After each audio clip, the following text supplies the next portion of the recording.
Great. Well, welcome everybody.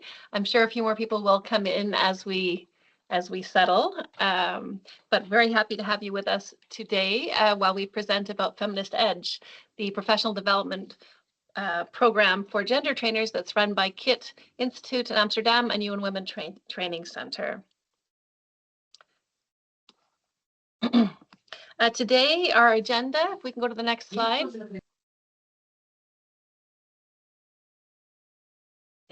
What we're going to do is to introduce Feminist Edge, talk about its origins and how it has evolved over time. Alicia Ziffer from the Training Center, UN Women Training Center, will be presenting about UN Women Training Center, and I'll be talking a little bit about the program and KIT Institute. And then Camilo Antolon, who is the course coordinator, will go through the Feminist Edge program and content and share with you, give you a taste of what the program's all about.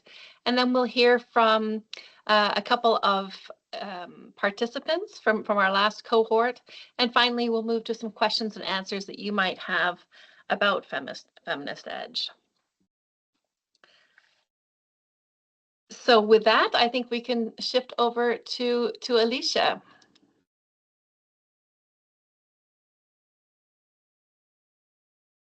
Very much.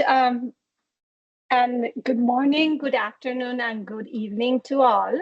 Let's move on to the slide on the training center, please, colleagues. Thank you very much. I'm very glad to welcome you with Rhiannon to this informative webinar on the Feminist Edge program development for professional gender trainers. I'm very glad also to share more on the UN Women Training Center, which is it's the training arm of UN Women, and is dedicated to strengthening capacities across the UN system and other UN Women partners to advance gender equality, empower women and girls, and uphold their global rights, their human rights globally. We at the training center, we do this through a three-pronged approach to training and capacity development that supports the delivery of UN Women Triples mandate. As you know, UN Women is the UN organization for gender equality and women's empowerment, and we have the mandate of coordinating within the UN system and supporting the UN system agencies to advance gender equality and deliver the gender equality commitments that the UN system has made. And we also have an operational role and programming, and of course a normative role through which we support the member states in the advancement of global and regional and of course national normative frameworks that can advance gender equality. So we are dedicated to developing and delivering transformative gender training online and in person. Based on our work, we also generate and capture good practices and knowledge, and we share them through our community of practice among other networks and strategies. And we also, of course, based on our experience, we do technical advice to the UN system and other UN Women partners. This is with KIT, we have a very long standing partnership that goes back quite a few years ago, and we have developed together this program that you will hear more about today to contribute to developing and strengthening a global cadre of highly qualified feminist training professionals equipped with training tools and approaches and methods that can advance gender equality in different contexts, in different institutions, across programs, and in different also thematic areas as well. So you will hear more about this program today. I'm very happy also to afterwards continue responding to any questions, and over to you, Rhiannon. Thank you. Great, thanks so much, Alicia. And indeed, my name's Rhiannon Pyburn. I lead the gender team here at KIT Institute, and I'm the director of Feminist Edge. So today you'll hear more about the content of the program, and you'll hear from a recent graduate. But first, I want to introduce Feminist Edge.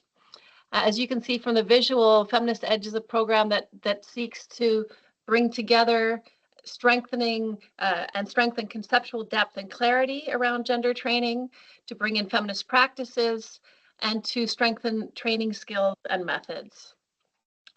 In 2015, the UN Women Training Center hosted an expert event on training for gender equality, and that was focused on advancing the field. The one recommendation that came out of that expert meeting was to map and review the way gender trainers are trained and developed. So in 2016, KIT Gender Advisors did the review, and it was commissioned by UN Women Training Center. And we had the conclusion that the feminist spirit that Beijing 1995 had triggered had been muffled and obscured in most gender trainings. So gender training had lost its feminist edge. So this program was developed to sharpen that edge and to strengthen the capacities of gender trainers across these interrelated domains that you see in front of you. And we work with mid-career professionals to reinvigorate gender training, to reignite the political fire that was at its base, and to reflect together on its transformative potential and how to bring that potential to life. Next slide. This is the team. So in Feminist Edge, we have 3 modules and a lot of different contributors who contribute in different ways. Some are more practical, supporting tutorials and supporting assignments. Others are more conceptual in the content sessions and in the more lecture style sessions. But these are some of the faces you will see over the course of the program. Next slide, please.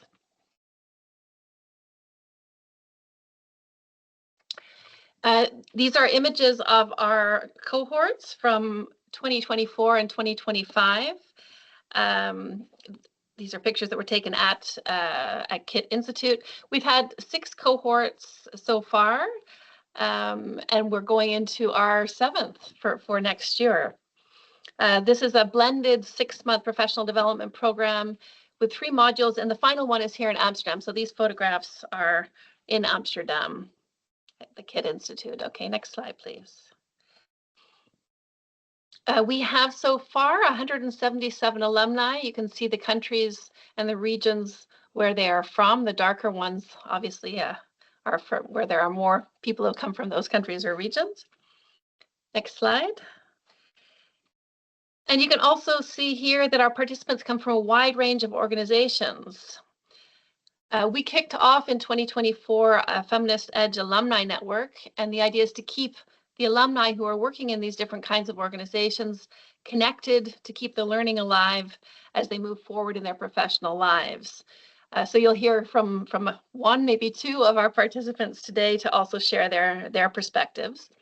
But first, let me hand over to Camilo, who will talk a little bit more about the content of the program.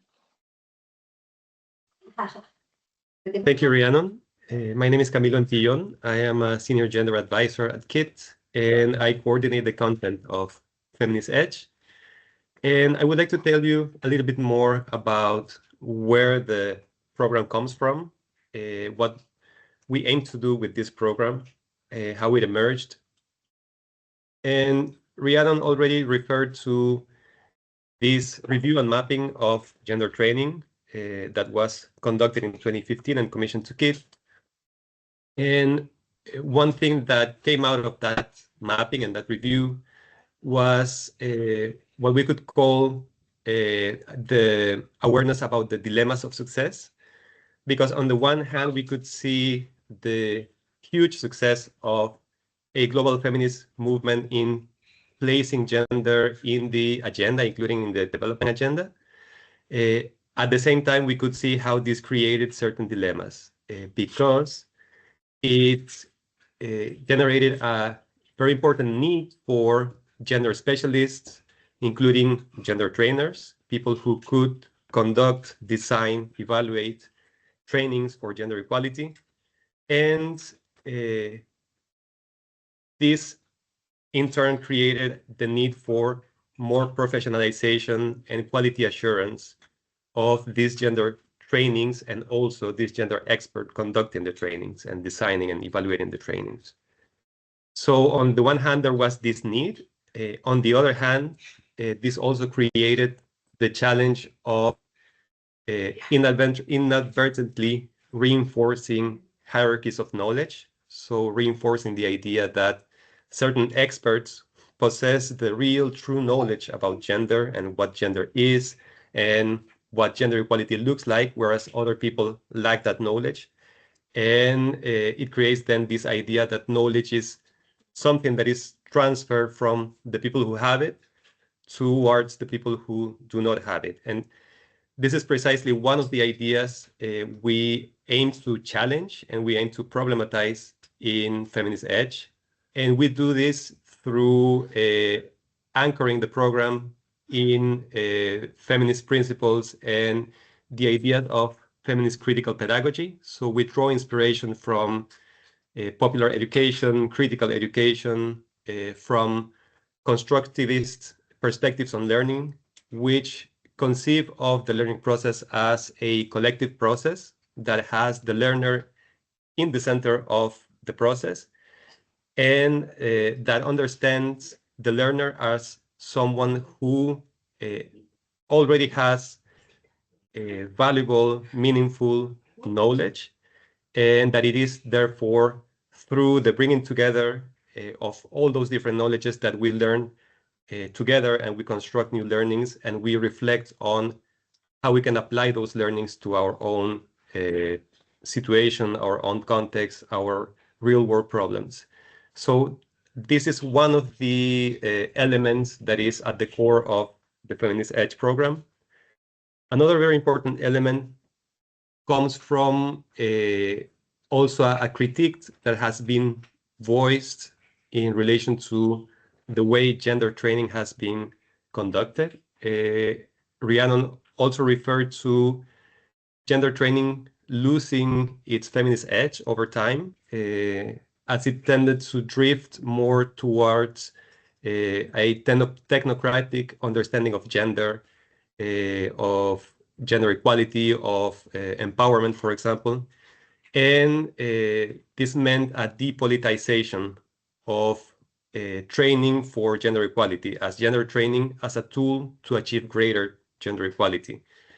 So in order to face this challenge, we aim to reclaim gender training as a tool for political transformation, a tool that can challenge, that can question the existing power structures and power dynamics.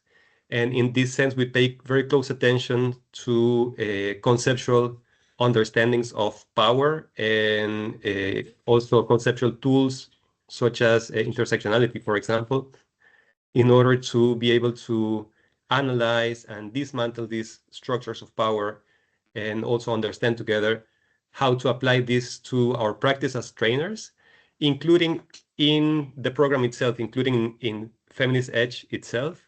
We are continuously aiming at problematizing the relationship between us, the facilitators, the coordinators of the program, the experts who design the program, and the participants. We also aim to apply this critical lens to our program in itself. Another very important element that I just referred to is this notion of intersectionality. It's a very powerful tool to address these structures and dynamics of inequalities based on different vectors of power. And another critique that has been voiced and that has emerged when mapping and analyzing the state of training for gender equality is a narrow, limited way of understanding and applying this notion of intersectionality. It is something that has become very common. We could even say that it has become a buzzword. But we have seen with some concern that it's not always understood with the depth that it should. And that is also the reason why, as part of the program, we aim to address intersectionality as both in theory and in practice as something that responds to a complex articulation of a multiplicity of power inequalities and access of power, and not simply as something that you just add together and steer. So it's not just about adding gender and class and race and disability and steering. It's much more complex than that, and that this is a complexity we also aim to convey through the program, and we aim to discuss and reflect on in the program. And another element that we aim to problematize is around the understandings of empowerment. We also try to bring in a more integral, holistic perspective on empowerment and what empowerment is, something that goes beyond income generation or participation in the market, and that can incorporate other dimensions of power, including a very important dimension, which is that of care, and also the sustainability of life, which is something that links to a very present discussions and concern around, for example, climate change, environment, food security. So this is also a very important element in the program. And finally, something that has played a key role in the program is also trying to bring the experiences of participants in the field and the way they have faced challenges around resistances that can take place at the individual level, individual participants that for different reasons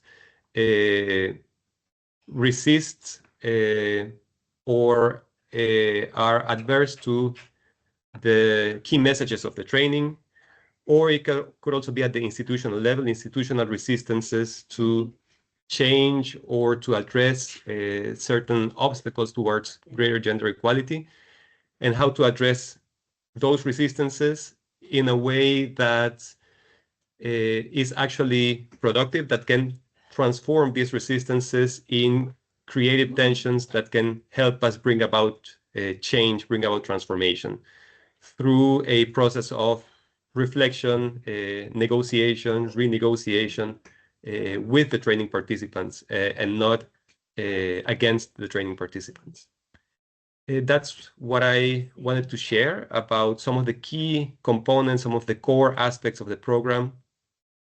And I would like to now give the floor to one of the program alumni, one of the participants in the previous cohorts of the program, Amina Jaberni. Amina is a consultant partner at Bobby Crow and implementing a Gates Foundation project. She is also an HR advisor with Adam Smith International and supports government agencies through security, justice, and accountability program in Somalia. She was one of the participants in our 2025 program, and she brings expertise in program implementation, human resources, and institutional support in complex development contexts. The floor is yours, Amina. Please go ahead. Thank you, Camilo, for the introduction. And just a quick correction, just to say I completed my contract with Adam Smith International last year in September, but I hope to work with them in the future. So as Camilo said, I'm Amina Jabani. Very warm greetings from Nairobi, Kenya, East Africa. And he's already talked about my background, but I just wanted to say over time, I've always been deeply interested in inclusion and organizational learning and ensuring that teams that how do we align internal systems with strategic goals. Today, I'm happy to be here to share some of the reflections from the Feminist Edge course.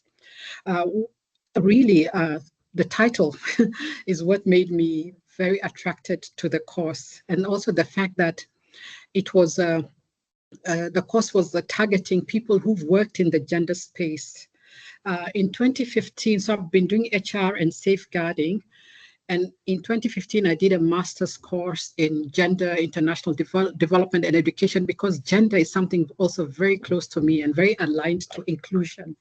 But so over the years, I've been looking into trying to integrate HR and gender, but did not feel very confident to say I'm grounded on gender. So this course really spoke to me when I saw it, and I really wanted to do it because I thought it will help me also promote understanding the real reasons for the root causes for gender inequality. So I applied because I thought it was an opportunity to support me, strengthen my ability to integrate gender into strategy, governance, and everyday work. Also, I wanted to strengthen my facilitation skills, my program design skills, and I thought this is a very good opportunity because I work as a consultant, so I need to be very engaging with the teams, but I also need to learn, as Camilo said, learn from the communities we work with or the teams we're working with, because they have so much knowledge. How do we facilitate so that that knowledge comes back to the table for discussions, for dialogue and reflection, so that we have collective learning.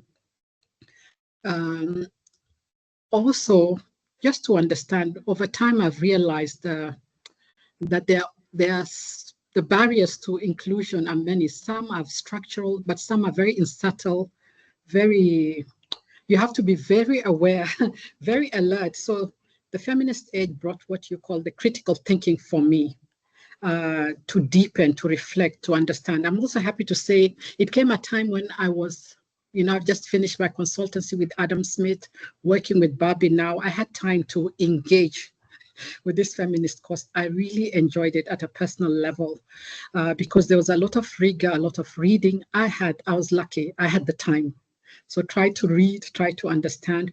But what came also for me is the lived experiences, recognizing how people experience things at the context level, where they live every day is very important and not to be dismissed, because everyone's story matters. It's also about promoting fairness and equality, staying grounded in social justice and learning together.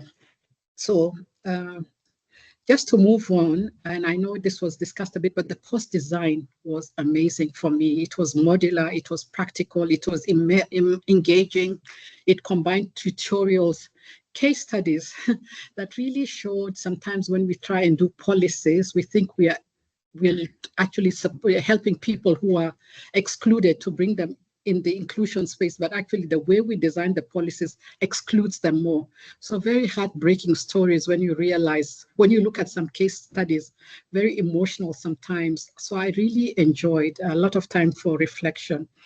The highlight from actually this I would say, I know I'm not trying to sell really the course so much, but the highlight for me was the final in-person module in Amsterdam, which created really space for further connection and reflection. We had people from Africa, Europe, and Asia. But for the first time, I met people, for example, someone from Honduras or St. Lucia. If you told me a few months back ago, would I be meeting somebody from those countries? It would be unimaginable.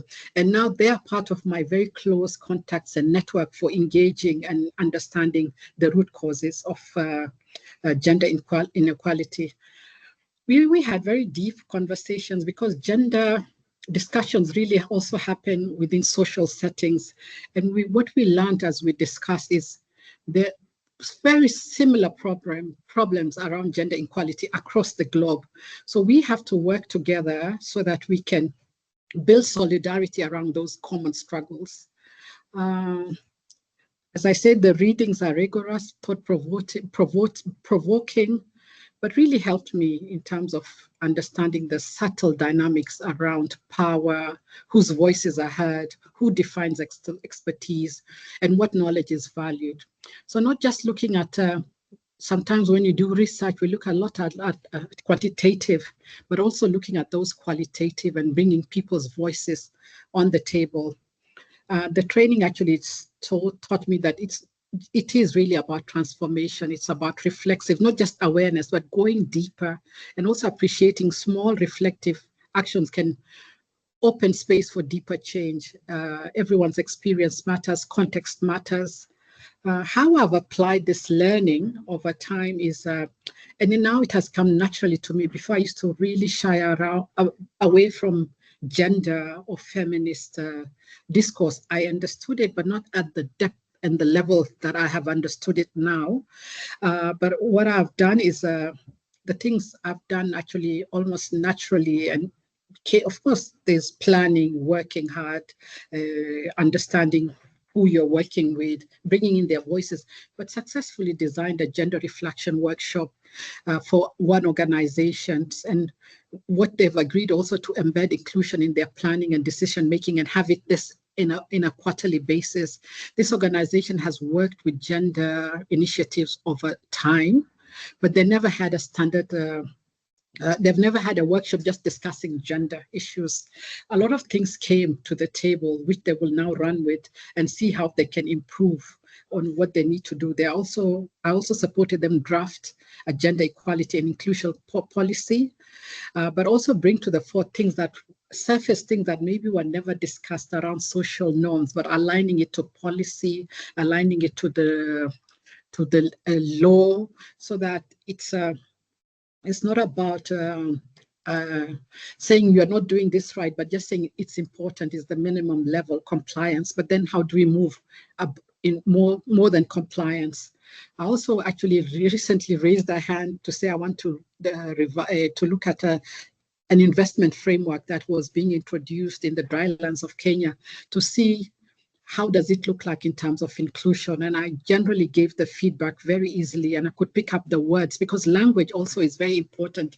How you define, when you say marginalized communities, that is negative.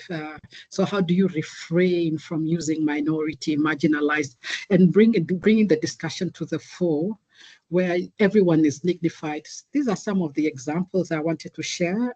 For me, it came at the right time for me in terms of my life and doing the consultancy work.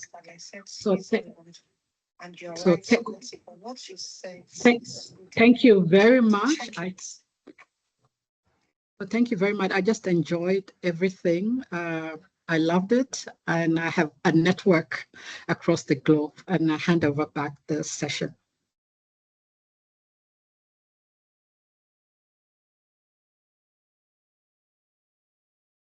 Thank you, Amina. Maybe I can take it from here. First of all, thank you very much for contributing your experience. As usual, back in Amsterdam, it's always a pleasure and so inspiring hearing from you and hearing, about your work and your reflections. So I'm sure that also the participants to today's webinar have been enjoying your contribution. There is also another participants from this 2025 cohort. I just want to acknowledge that in case Ladies, I'm not doing anything, but I'm here to support you. Yeah, you see, she's my friend. Hello. I see that there are a few participants from this past cohort. In case you want to contribute something, feel free to do so. Otherwise, we can open the floor to the participants for their questions regarding the program. And of course, we are here to respond to the best of our capacity to all the, doubts, concerns, needs for clarification you may have. We would appreciate if you can write your question in the chat, but also feel free to unmute yourself and to just, pose your question in person. It's always very nice to see people's faces as well. Can you go to the next slide? The floor is yours for question. Yes. Go ahead, Yanon. Sorry. No, just to say, if we go to the next slide, there's also some more information that might be useful before we go to the Q&A. Oh, sorry, I thought there was a slide with yeah, here it is. That's the one I was looking for. So those are some of the details about the application process, so that might weigh into your questions as well. The deadline is 21st of November, so you have about a month. The duration of the program, 6 months, starting in February, running until August next year. Again, it's a blended course. Most of it is online. The last week is in Amsterdam, face-to-face. We teach in English, although the presenters and contributors do speak other languages also. The fee is there. In addition to the fee are the travel costs and the accommodation for Module 3 in Amsterdam, and there's contact information there. There's also a QR code if you want some more information. And then with that, I'll turn back to Mary Angela, and if there are any questions, then she can manage the Q&A.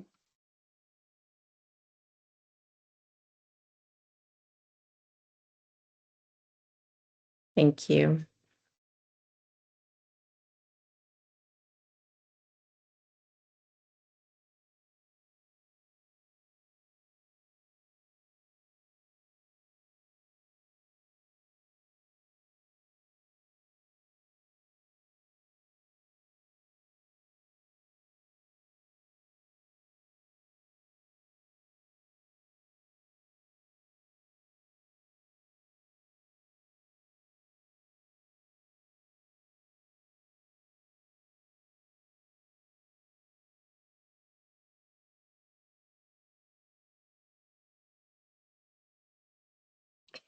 Well, then maybe I Yes. have a question for those who are in the audience. How does it sound? You've heard a little bit about the program.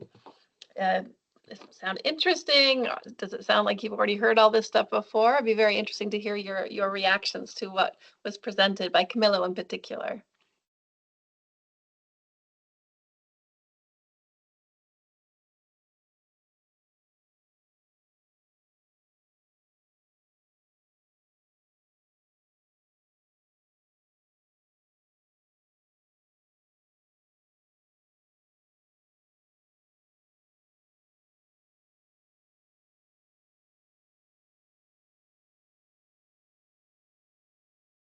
So either it was very, very, oh, go ahead, yeah. May I come in very briefly? Thank you so much for the presentation. I think it sounds very inspiring, and yeah, I just wanted to ask you whether there is an opportunity for maybe some kind of scholarships, especially for the in-person training, or if they are tailored for some specific countries, etc. Thank you.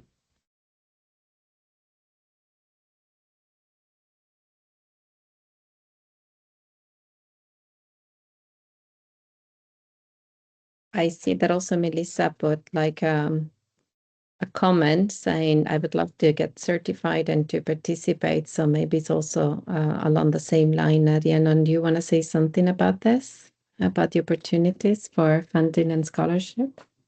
I can. I think Alicia was actually going to talk a little bit about for the UN agencies on this. Alicia, can I turn to you for that? Yes, of course, and thank you very much. So for unfortunately for UN staff, it's very difficult to get resources for scholarships. You might know more about this. However, we wanted to encourage, so for those who are not from the UN system, that could be, there is some funding that maybe Rhiannon can refer to. But for the UN staff, we wanted to encourage you to work with and seek authorization. There's always funding for training within the human resources teams. And there are commitments that the UN system agencies and organizations have done regarding the training of their staff and advancement of capacities, enhancing capacities within the different commitments and frameworks that we have, such as the UN SWAP. So, for example, when reporting to the UN SWAP, there is one indicator that looks into training and capacity development in gender equality for the staff. So that's an opportunity for you to not to have a scholarship, but or maybe if we can call it a scholarship from your own organization. So I would encourage you to do that. I also would like to to share an experience we had with other country offices in UN Women, in which we looked into this program as an opportunity for capacity strengthening for partners. So sometimes we have partners within civil society, organizations, women's organizations, or maybe within the public sector or the private sector that we would like to support it and encourage in their strengthening. So that's also an opportunity for you to take advantage of a program that is already functioning and that could be useful in this sense. I can respond to more specific questions if you have any, but if not, I'll stop here to see if, what colleagues would like to comment on. Yeah, maybe I can add that we do have some partial scholarships available for low and middle income country participants. Those working for civil society from, let's say, organizations that have fewer resources are prioritized for those scholarships, but there are some that are available. But we do encourage everybody to look to their own organizations and see what they can mobilize in terms of resources, either through human resources or through training budgets or what have you. And we also, even for those who are getting scholarships, we do ask them to consider also what their organizations can cover or what they can cover themselves, so that we can go as far as we can, supporting as many people as possible to participate. So if that applies to you, if you're from a civil society organization, then please, you can look on the website for more information on those scholarships, but they are limited. So the best starting point is within your own organizations and to go from there. I wanted to refer to the second part of Vera's question on whether the program was focused or tailored on certain countries. And on this, I would like to say that the program aims to present a broad perspective on gender and gender training, and a broad perspective in several senses. A broad perspective on gender as a concept, so how this concept has evolved over time and how it has received contributions and influences from different disciplines, anthropology, sociology, philosophy, political science, and so on. And therefore, scholars from all these various fields, but also scholars and practitioners from various parts of the world. And in that sense, we aim to present a balanced perspective coming from different regions, different trajectories, different positions. In that sense, also, the notion of positionality is very central to the program. The idea that the position from which you're thinking or you're looking at these issues, it has a weight, it has an influence in the way you think and you conceptualize and you act on these topics. And at the same time, we aim to, while presenting this broad perspective also in geographical terms, we are also aware that this diversity of geographies, this diversity of regions, are also immersed in power dynamics, including issues of coloniality, post-colonial societies, efforts towards decolonizing knowledge, ideas, our practice as gender trainers. So that is also very important in this broad perspective that we try to present. And besides this wide perspective on gender as a concept, we also try to present a broad and also a long-term perspective on gender as a social construct, as something that is socially constructed and historically constructed, and that has been influenced by a myriad other social forces, social dynamics, social structures.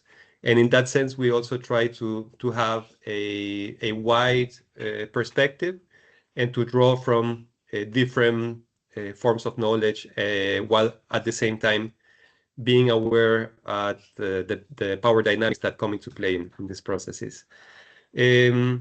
So yeah, to say briefly, we aim to present a diverse picture, drawing from different regions, different geographies, different disciplines, different fields, also fields of expertise, fields of application to gender training. In that sense, I think a very important part of the richness of the program is in the participants and the diversity of experiences that the participants bring to the program.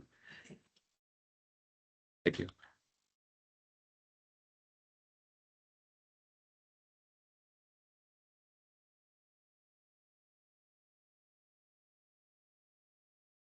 Is there any other question or need for clarification from the participants, maybe?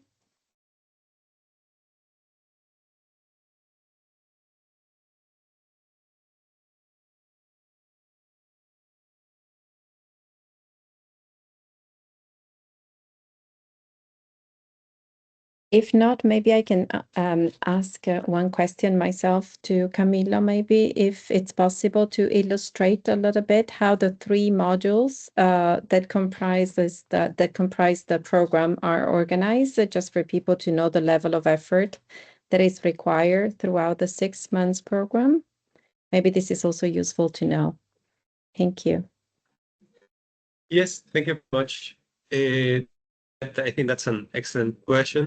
The first module, what we do is we try to lay the conceptual groundwork that will allow us to also have a common language or a common tool, and to have a common understanding of what we mean by gender and different notions and concepts that are linked to gender. So we do this conceptual groundwork in the first module, and it is therefore a pretty intensive module.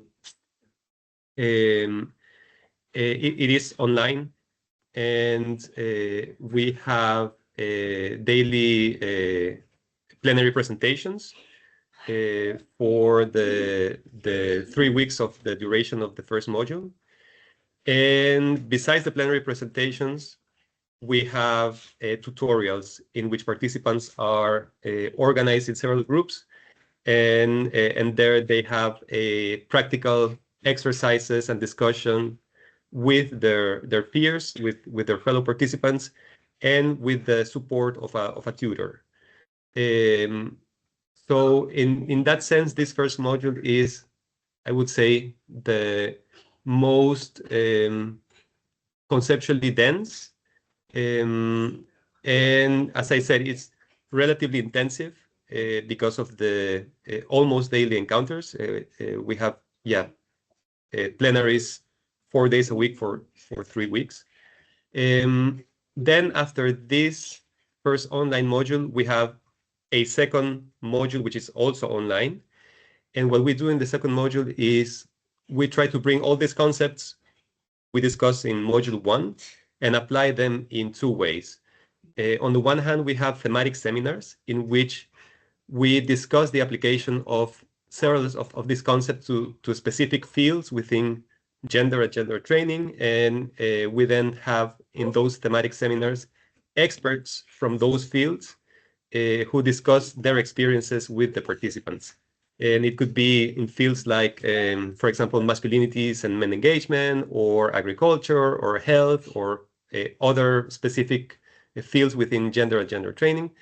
So that is one way in which we apply these concepts in module 2. The other way is through the pedagogic seminars, in which we translate these conceptual theoretical discussions to the practice of gender training, going through the the whole training cycle and reflecting on how in each step of this cycle we can apply feminist pedagogical principles to the translation of these notions into practice, into the design and implementation and evaluation of trainings for gender equality.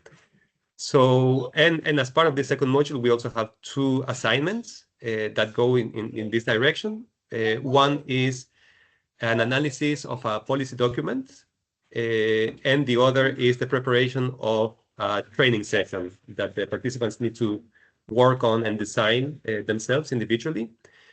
And this training session is then presented in the third and last module. The third module is the in-person module in Amsterdam. It's an intensive module. It's 1 week.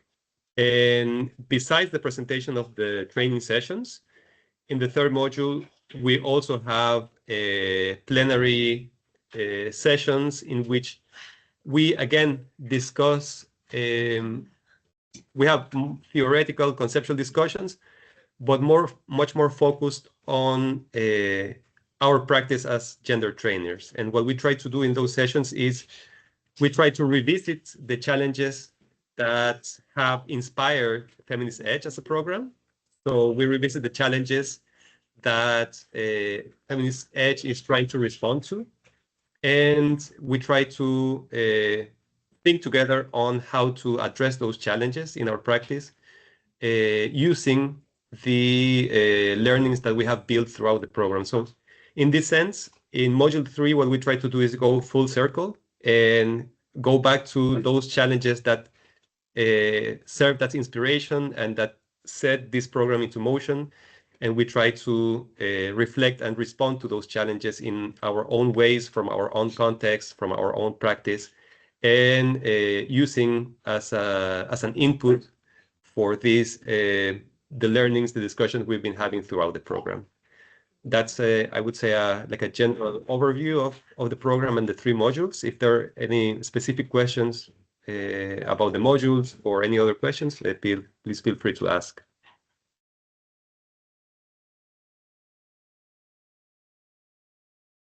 Vera is asking how many hours per week of its students need to complete each of the modules.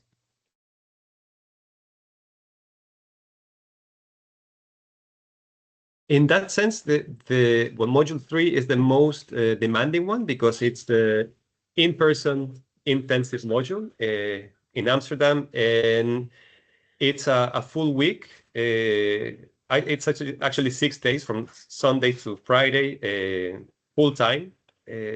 So yeah, it's a full-time week in person.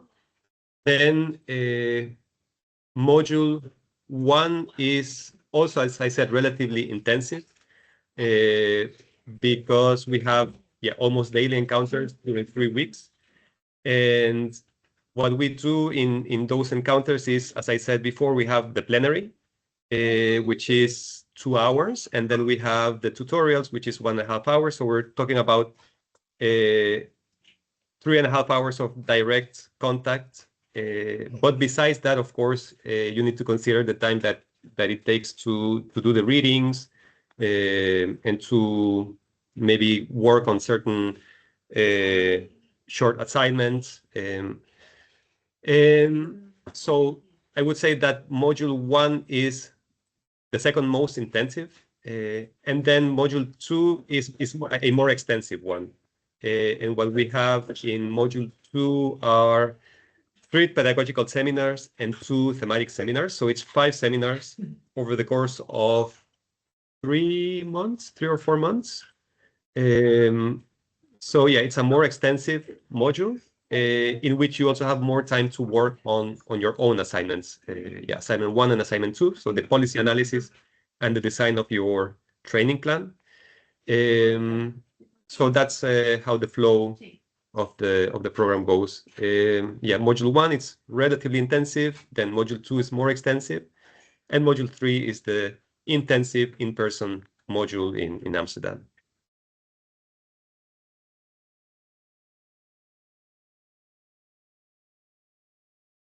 Thank you, Camilo. In the meantime, I also put in the chat the link to the application where you can find all the information related to the programs, and also like the email address of Feminist Edge, where you can also address additional questions or concerns you may have.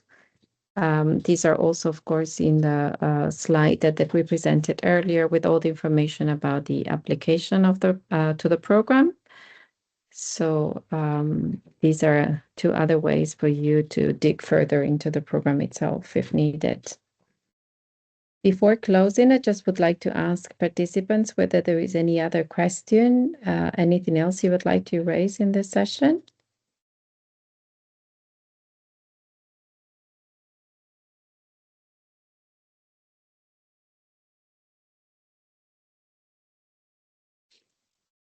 Okay, so maybe I can leave the floor to Rhiannon and Alicia for the final remarks, and maybe we can end the webinar here. Thank you to all. Yes, Rhiannon, to you maybe. Thanks.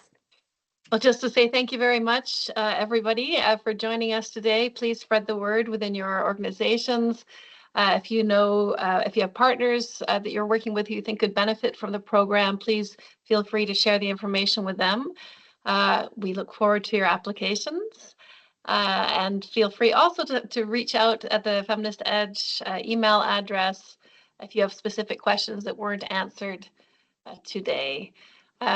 So that's from me. Thank you very much. Alicia, do you want to say a couple of words also? Yes, I wanted to thank everybody who joined us today, and we hope that this webinar was informative, that it spurred curiosity and motivation, and also to please let us know and reach out should you need more information and you'd be interested. And we hope that everybody has a good rest of the day wherever you are around the globe. Thank you very much. Thank you very much. Bye, everyone. Thank you. Thank you. Thank you for joining. Thank you. Bye-bye. Thank you.